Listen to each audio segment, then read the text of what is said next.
The night was quiet at the SETI Institute in California.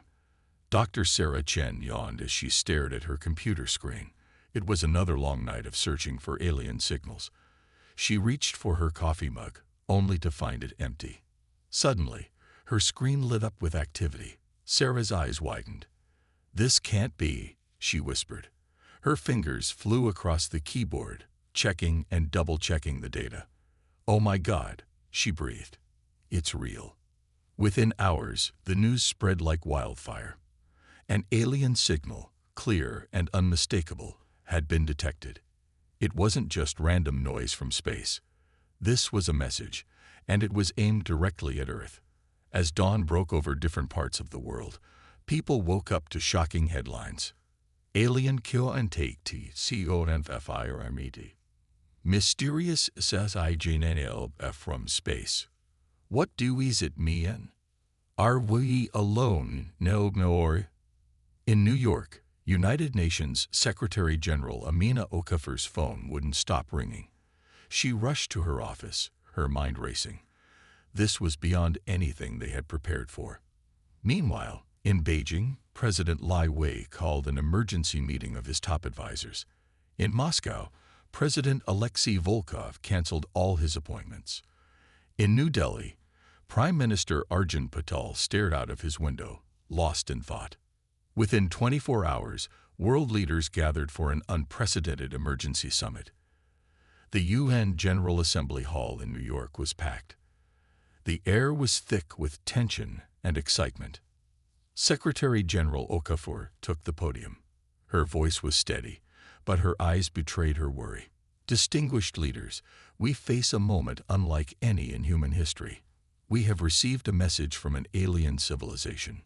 A murmur ran through the crowd.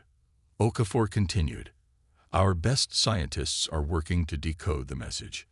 But one thing is clear, it's not a friendly hello." She nodded to a man in the front row. Dr. James Wilson, the head of NASA, stood up. He cleared his throat. "The message, as far as we can tell, is a warning, or perhaps a threat." Gasps filled the room. Dr. Wilson pressed on. "The aliens seem to be saying they're coming, and they're not asking for permission." President Lai of China stood up. "How long do we have?" Dr. Wilson's face was grim. "Based on the signal's origin and strength, we estimate they could be here in less than a year." The room erupted in chaos. President Volkov of Russia slammed his fist on the table. "We must prepare for war," he shouted. Prime Minister Patel of India raised his hand for silence. When he spoke, his voice was calm but firm. "We must not jump to conclusions. Perhaps this is a misunderstanding." "A misunderstanding?" President Santos of Brazil scoffed. "They're telling us they're coming to invade." As arguments broke out across the room, a young woman stood up. Zara Okoro, the newly elected president of the African Union, cleared her throat. The room fell silent. "Friends, colleagues," she said, her voice ringing clear, "we can argue among ourselves, or we can face this threat united. For the first time in our history, all of humanity has a common enemy. This is our chance to put aside our differences and stand as one." Her words seemed to calm the room. Secretary General Okafor nodded gratefully. "President Okoro is right. We must act now, and we must act together." Over the next few hours, plans were made. The global task force would be formed. Military resources would be pooled. Scientists from every nation would work together to understand the alien threat and develop defenses. As the summit ended, Secretary General Okafor addressed the world's media.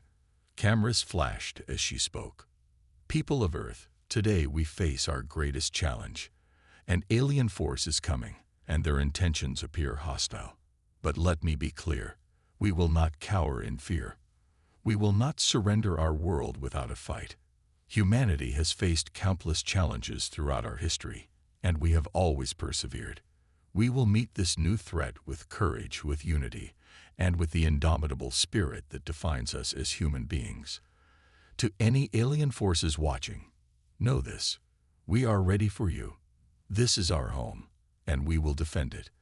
This is humanity's last warning to you. Turn back, or face the consequences." As her words were broadcast around the world, a mix of fear and determination swept across the globe. In cities and villages, in deserts and mountains, humans everywhere began to prepare. The greatest battle in Earth's history was about to begin. In the weeks following the alien message, Earth changed faster than ever before. The streets of every city buzzed with a strange mix of fear and excitement. People looked up at the sky more often, wondering when the aliens would arrive. In a secret underground base in the Rocky Mountains, General Maria Rodriguez paced back and forth. She was in charge of the newly formed Global Unity Force, GUF. The best soldiers from every country were here, training together. Again, she shouted. The soldiers, wearing new high-tech armor, ran through the obstacle course. Lasers flashed, and holographic aliens appeared out of nowhere. The soldiers worked together, taking down the fake aliens with smooth teamwork. Meanwhile, in a lab in Tokyo, Dr. Hiroshi Tanaka worked day and night. He hadn't slept properly in days, but he didn't care. He was close to a breakthrough. "Just one more test," he muttered, adjusting his glasses. His team watched anxiously as he activated the device. A shimmering force field appeared around a small object. Dr. Tanaka fired a laser at it. The beam bounced off harmlessly. The room erupted in cheers. "We did it," Dr. Tanaka shouted, hugging his colleagues. "The shield works." Across the world, in a sprawling factory in Detroit, assembly lines hummed day and night. Workers put together new weapons and vehicles designed to fight the alien threat. Sarah, a young engineer, wiped sweat from her brow as she checked the latest battle mech. "How's it looking, Sarah?" her boss asked. She grinned. "It's ready. This bad boy can fly, fight underwater, and even work in space. The aliens won't know what hit them." Her boss nodded approvingly. "Good work. We need 1,000 more by next month." In orbit around Earth, construction teams worked tirelessly. They were building humanity's first real space fleet. Huge ships took shape, piece by piece. Commander Lee floated outside the biggest ship, overseeing the work. "Looking good, team," he said into his radio. "Remember, these ships are our first line of defense. They need to be perfect." Back on Earth, in a classroom in Nairobi, Kenya, teacher Amina faced her students. "Today, we're going to learn about our solar system," she said. "It's more important than ever to understand space." A young boy raised his hand. "Miss, are the aliens really coming to hurt us?" Amina paused, choosing her words carefully. "We don't know for sure, Chavari, but that's why the whole world is working together, to be ready, just in case." In the Amazon rainforest, indigenous leaders met with scientists. They shared ancient knowledge about the Earth and its rhythms. The scientists listened carefully, looking for any wisdom that might help in the coming fight. Chief Rayoni, his face lined with age, pointed to the stars. "Our ancestors always knew we were not alone," he said. "But they also taught us to be guardians of the Earth.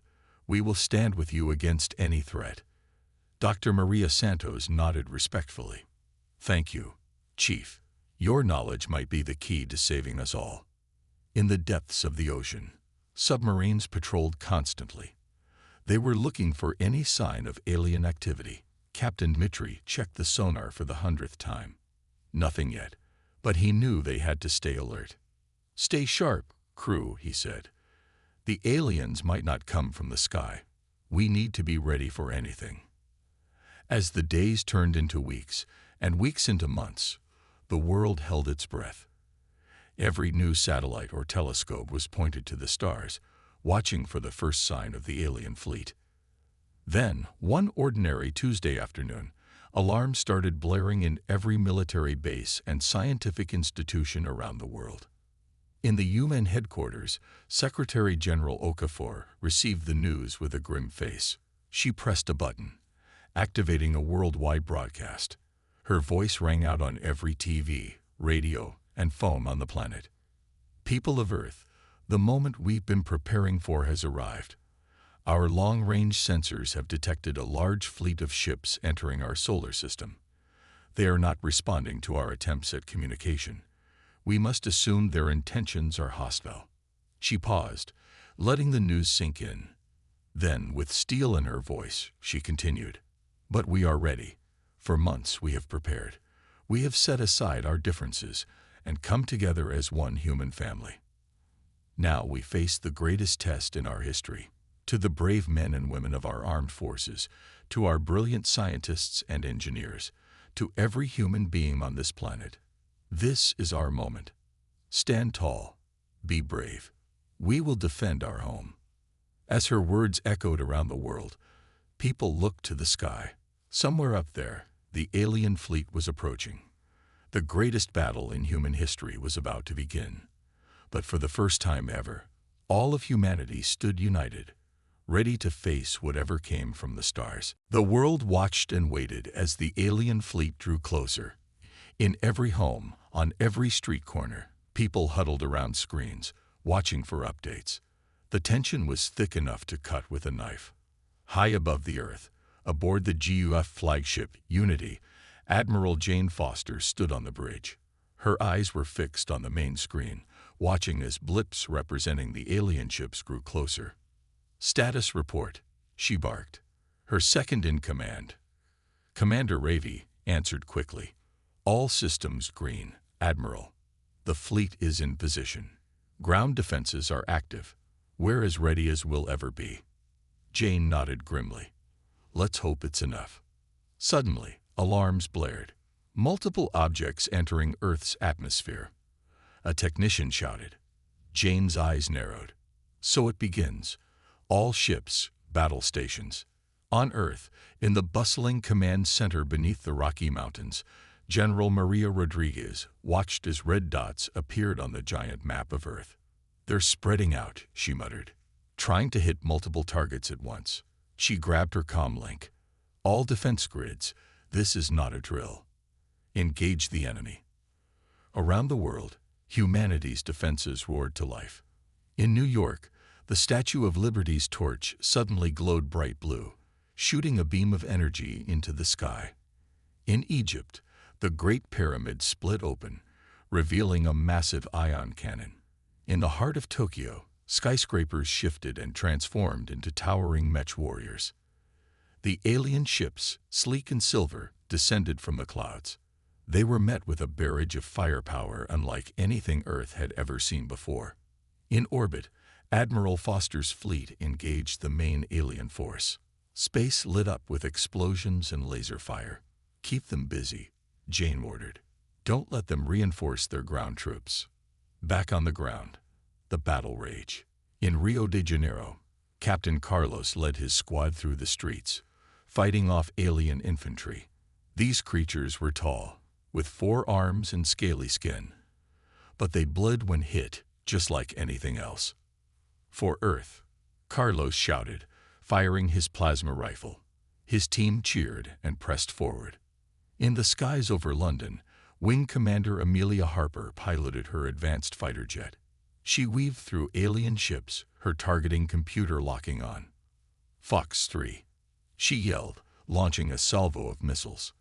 2 alien craft exploded in balls of fire. But the aliens were strong.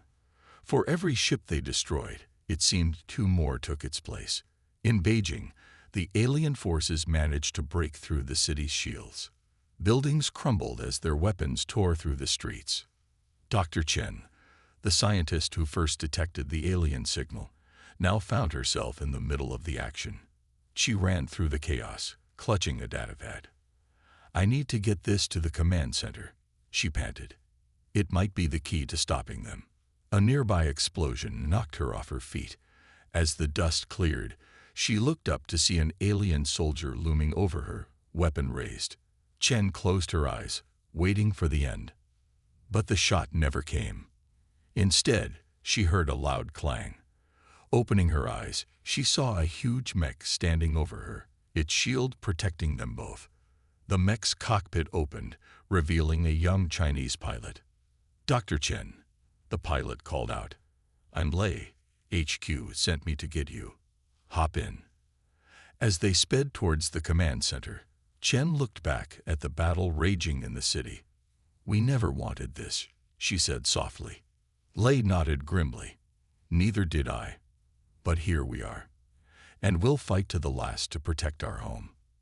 In orbit, Admiral Foster's fleet was taking heavy losses, but they had managed to destroy several of the alien capital ships. We can do this, Jane muttered. We can win this. Just then, a massive alien ship, easily 10 times the size of any they'd seen before, emerged from hyperspace. Mother of God, Ravi whispered. What is that thing? Jane's face paled, but her voice remained steady. That commander is probably their leader, and our ticket to ending this war. She opened a channel to all Earth forces. This is Admiral Foster. We've held our own against their fleet, but now their big gun has arrived. All forces, converge on my position.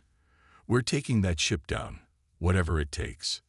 As humanity's forces rallied for one final push, the fate of the Earth hung in the balance. The battle had only just begun, and already both sides had suffered heavy losses. But the humans had shown the aliens something they didn't expect. They were ready to fight, ready to die if necessary, to protect their home. The war for Earth had reached its turning point, and in the next few hours, the future of humanity would be decided. As the massive alien ship loomed over Earth, an unexpected message crackled through every communication channel. The aliens were calling for a ceasefire. In the UN emergency bunker, world leaders gathered around a holographic display. Secretary General Amina Okafor's face was a mask of caution. It could be a trap, she said. President Lai of China nodded. But it could also be our chance to end this war before more lives are lost. After heated debate, a decision was reached. Earth would accept the ceasefire, but remain on high alert.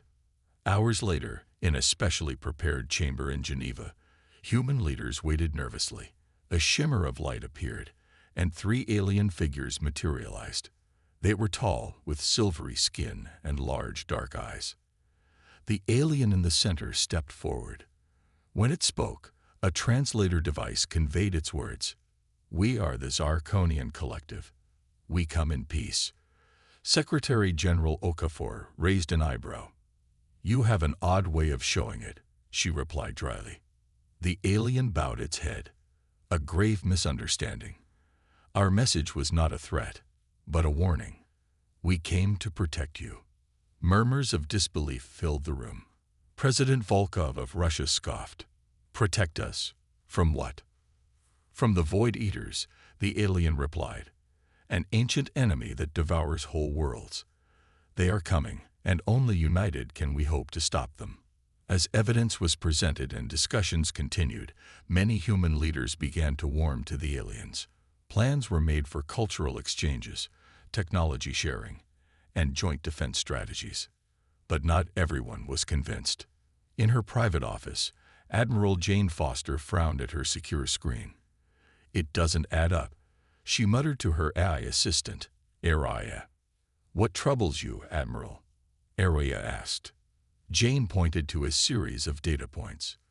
These energy readings from the alien ships, they're inconsistent with their story. And look at these troop movements. It's almost as if. Her eyes widened. They're positioning for a full-scale invasion. Across the world, as humans and aliens mingled, strange things began to happen. In New York, a young boy named Tim was showing an alien visitor his favorite park. Suddenly, the alien's eyes glowed, and Tim felt a strange buzzing in his head. In Moscow, scientist Dr. Irina Petrova was explaining Earth's climate to a group of aliens. Mid-sentence, she paused, her eyes glazing over. When she resumed speaking, her voice was oddly flat. Similar incidents occurred globally, people acting strangely, as if they weren't quite themselves. Deep in an underground lab in Tokyo, Dr. Hiroshi Tanaka worked furiously.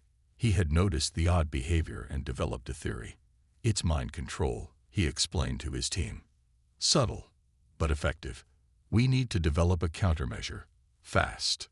Meanwhile, in a hidden resistance base in the Amazon rainforest, a diverse group of humans who never trusted the aliens gathered. Among them were Captain Carlos, Wing Commander Amelia Harper, and Dr. Sarah Chen. "We need proof to convince the world leaders," Amelia said frustratedly. Sarah's eyes lit up. "I think I know how to get it," she said, pulling out her datapad. "But it's going to be dangerous." As the group leaned in to hear her plan, alarms suddenly blared. "Intruder alert!" a voice shouted. The door burst open, and Lei, the young Chinese mech pilot, stumbled in, his clothes torn and bloody. "They're coming," he gasped before collapsing. Carlos caught him, checking his wounds. "Who's coming?" he demanded. Lei's eyes were wide with fear. "The aliens. They know about the resistance. They're on their way to wipe us out." As the group scrambled to evacuate, Sarah made a split-second decision. She pressed a button on her datapad, sending out a coded message to every uncorrupted communication channel she could access. Across the world, hidden resistance cells received the signal. The message was clear. The aliens had deceived them. The real invasion was about to begin. In Geneva, as human and alien leaders toasted to their new alliance, Secretary General Okafor's personal device buzzed. She discreetly checked the message, her face paling as she read Sarah's warning. Looking up, she locked eyes with the alien leader. For a moment, she saw something cold and calculating behind its friendly facade. The alien tilted its head, a small smile playing on its lips. "Is everything all right, Madam Secretary?" it asked smoothly. Okafor forced a smile. "Of course," she replied, her mind racing. "Everything is just perfect." As the celebration continued, tension crackled beneath the surface. The true battle for Earth was about to begin, and humanity would need every ounce of courage and cunning to survive what was coming. The world erupted into chaos as the aliens revealed their true intentions. In cities across the globe, seemingly friendly alien visitors suddenly turned on their human hosts. The sky darkened with thousands of ships emerging from cloaking fields. In Geneva, Secretary General Okafor's quick thinking saved many lives. As the alien leader reached out to shake her hand, she shouted, "Now." Hidden security teams burst into action, neutralizing the alien delegation with specialized weapons. Okafor grabbed a nearby microphone. "People of Earth, we've been betrayed. This is not a drill. The invasion has begun." Across the planet, those still free from alien influence sprang into action. In London, Big Ben's clock face slid open, revealing a massive EMP cannon that fired into the sky, disabling hundreds of alien craft. In Rio de Janeiro, Captain Carlos led a daring assault on an alien command post. "For humanity," he yelled, throwing a grenade that exploded in a burst of anti-mind control nanobots, freeing dozens of enslaved humans. High above the Earth, Admiral Jane Foster's foresight paid off. Her fleet, having never fully stood down, was ready for battle. "All ships, engage," she commanded. The space around Earth lit up with the flash of weapons fire. Meanwhile, in Tokyo, Dr. Tanaka's team worked frantically to distribute their mind control countermeasure. "It's not perfect," he muttered, injecting himself with the serum. "But it's our best shot." As the serum spread, humans began to shake off the alien influence. In New York, young Tim blinked, coming back to himself just in time to see an alien ship crashing towards Times Square. But before it could hit, a giant mech warrior caught it, piloted by none other than Lei. "Sorry I'm late," Lei's voice boomed from the mech speakers. "Had to pick up a new ride." In Moscow, Dr. Irina Petrova broke free from her trance in the middle of a crowded alien command center. Without missing a beat, she grabbed a fallen weapon and started fighting back. "This is for Earth," she cried, taking down alien after alien. But the aliens weren't giving up easily. Their supreme commander, a towering figure named Zarkov, appeared on every screen worldwide. "Foolish humans, It sneered. Your resistance is futile. Surrender now, or watch your world burn. In response, screens flickered to show Secretary General Okafor. Despite a bloody gash on her forehead, her voice was strong. Humanity will never surrender. This is our home, and we will defend it to our last breath. As battles raged on every continent, the Amazon Resistance Base had become a key command center. Dr. Sarah Chen worked tirelessly, coordinating global counterattacks. We've got them on the ropes, she told Wing Commander Amelia Harper. But we need to take out their main ship to win this. Amelia nodded grimly. I've got an idea, but it's crazy. Crazy is all we've got, Sarah replied.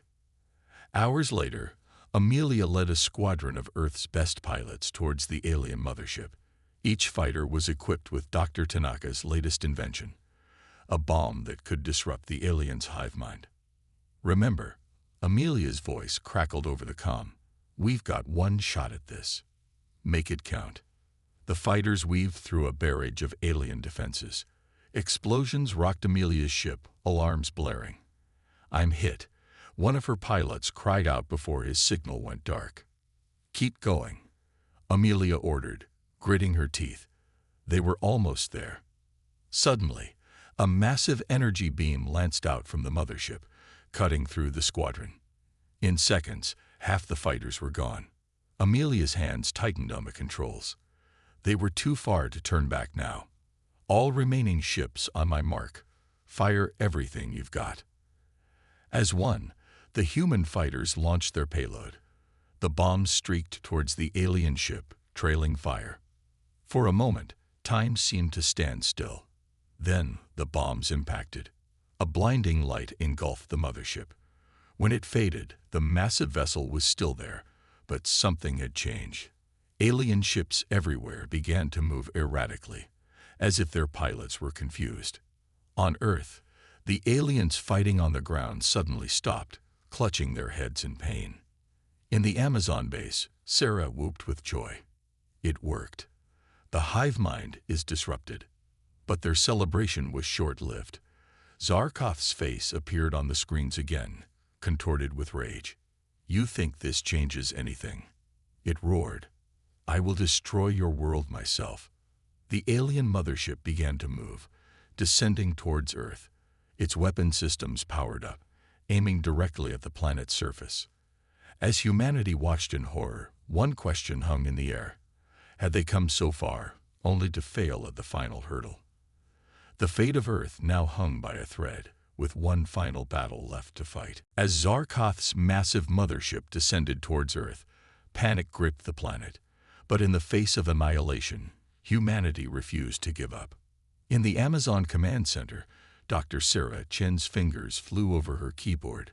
We need to coordinate a global attack, she said, her voice hoarse from hours of nonstop work.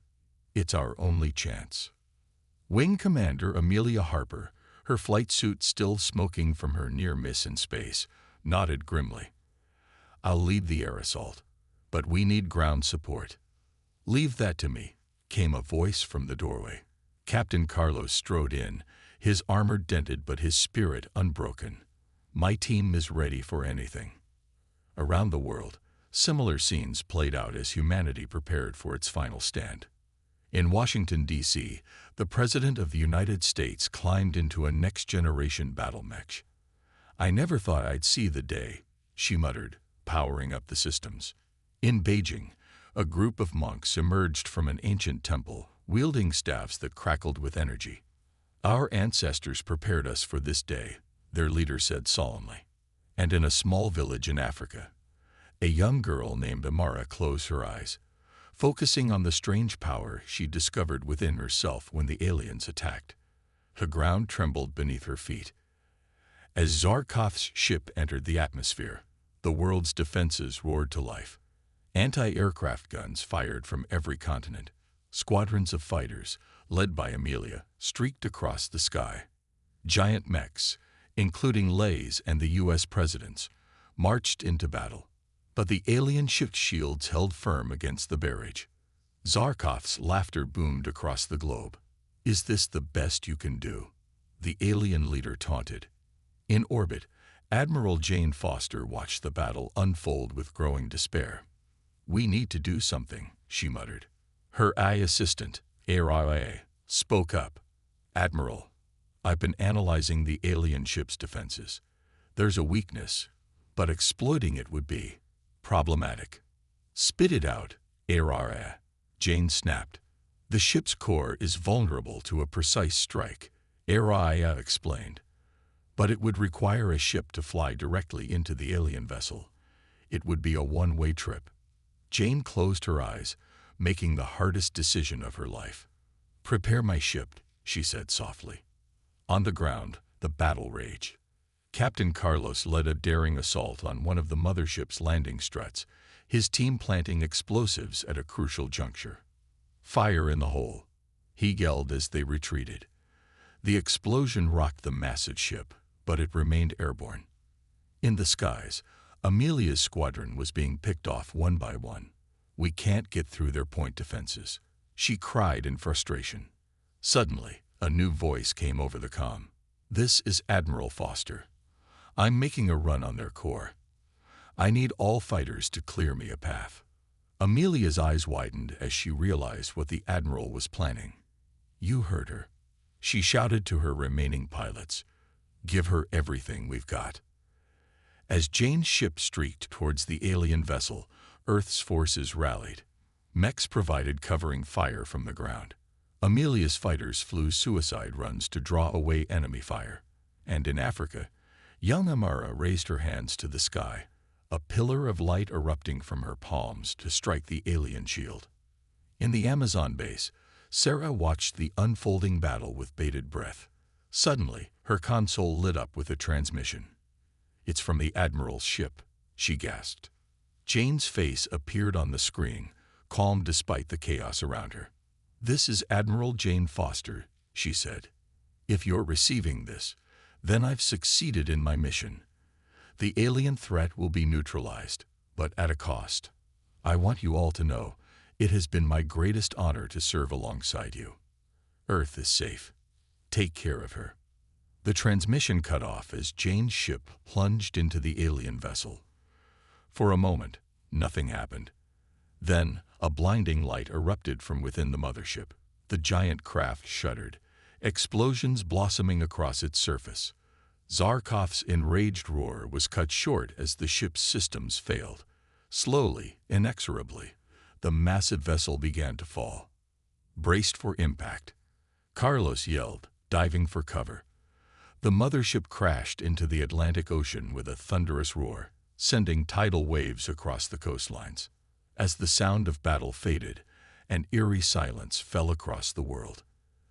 Then, gradually, cheers began to erupt.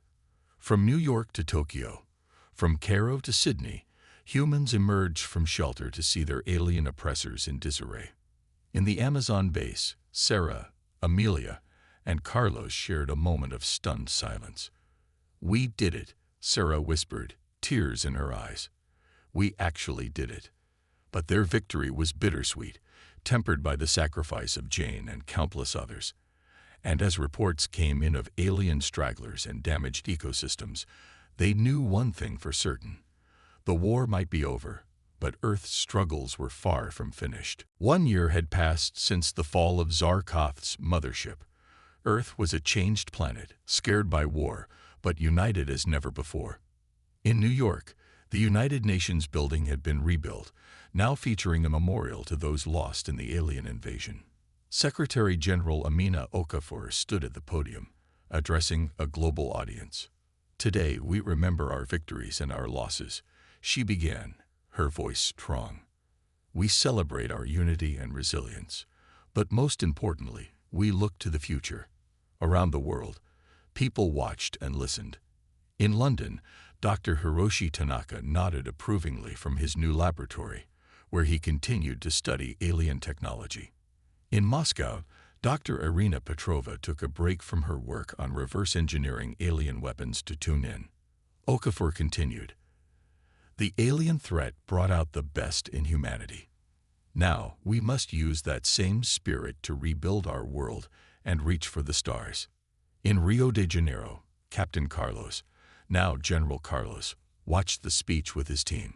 "She's right," he said softly. "We've got a lot of work ahead of us." The cameras panned to show a row of heroes seated behind Okafor. Wing Commander Amelia Harper, now head of Earth's new Space Defense Force, sat tall and proud. Beside her, young Tim from New York, hailed as a symbol of human resilience, fidgeted in his formal suit. "We've made incredible strides," Okafor said. "Thanks to Dr. Sarah Chen and her team, we've begun to understand the aliens' faster-than-light technology." In the Amazon, now home to a sprawling research facility, Sarah smiled at the mention of her name. She turned to Lei, who was helping to maintain the facility's mesh defense force. "We couldn't have done it without everyone's help," she said modestly. Okafor's voice grew solemn. "But we must remain vigilant. Though we defeated this threat, we now know we're not alone in the universe, and not all aliens may be hostile." The screen behind her showed images of the handful of aliens who had defected to humanity's side during the war. Among them was Zix, a young Zarkonian who had risked everything to warn Earth of Zarkoth's true plans. "We must be prepared to defend ourselves," Okafor declared, "but also to extend a hand of friendship to those who come in peace."